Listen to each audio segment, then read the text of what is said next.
Before we can render everything in Blender, we have to get all the geometry over to there. And based on what CAD program you use, sometimes the scale when transferring the computer models can be a little bit tricky.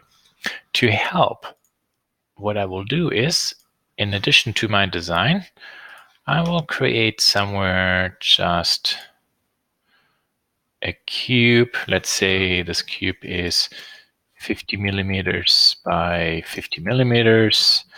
Enter, and then let's say also here 50 millimeters. It's high.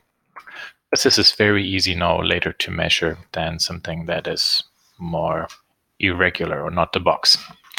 Okay, so with all this done, I actually, in this case now, save it. And then I can go to my dashboard. I had this V9, now this says V10 because I saved.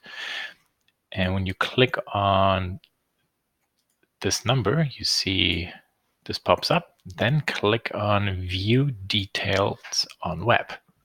Very good. That will load the web viewer of our model. Give this a second. Yeah, V10 with the cube, that's good. And come on. It's only a matter of hours. There, we're nearly there. And we are there. Very good. So this whole viewer is very good if you want to present a model or look at a model online. And the other benefit from here is we can now download various polygon models. For rendering, OBJ literally is the de facto standard to transfer these models from any program to any program for render and mesh modeling purpose. So I click OBJ. I'm logged into my account, obviously, so I will get soon an email with this export to download.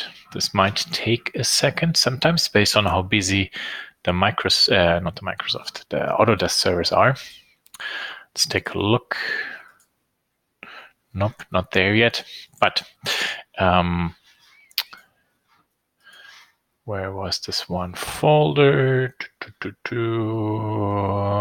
There it is. Okay. Actually, that was pretty fast. So download file. So here via A360 download, and then toaster.obj download file. And this will download a mesh file. Very good. Now this mesh file I will put onto the desktop for the moment. And then when we go back to Blender, let's go to File, Import OBJ, then click, in this case, Desktop. So I'm navigating to where I put this file to. The Z is up, so I change this, and then click Import. And with the mouse wheel, if I zoom in and zoom out, you can see actually that, by scrolling it, I can zoom in and out. Left mouse button click. As you can see, I can select individual objects. And if I press N, or see here on my mouse circling, there's a small triangle. I can click it, and then a toolbar pops up. Here it tells me now this is 50 meters, so this whole object is too big. If I say this should be 50 millimeters, I can see that this is 0.001 for the scale factor. Good. That's what I wanted to know. This cube now I can delete by pressing X and then say delete. Now press A and hold Shift and click. So this selected all objects. Then here I can type in 0.001. Here 0.001. And you notice that these other objects don't change. So the really highlighted orange object, this is my active. The other objects are still selected, but every operation works on the active object. And to apply this transformation to all objects at the same time, simply hold the Alt key and then click. Now I can release Alt 0.001 and enter, and you see now all these objects are changed. Here again, I hold the Alt or Option key, click, release the Alt key, 0.001, and one more time. There we are. Now, this object is really tiny. I can zoom in via my mouse, or I could go to View and say Frame Selected. There we are. Very good. Let's take a look at basic navigation. Before we continue, middle mouse button, press, hold, and then rotate your mouse is rotation. Shift, middle mouse button is pan. Scroll wheel is zoom in and zoom out. And we also have the views actually here.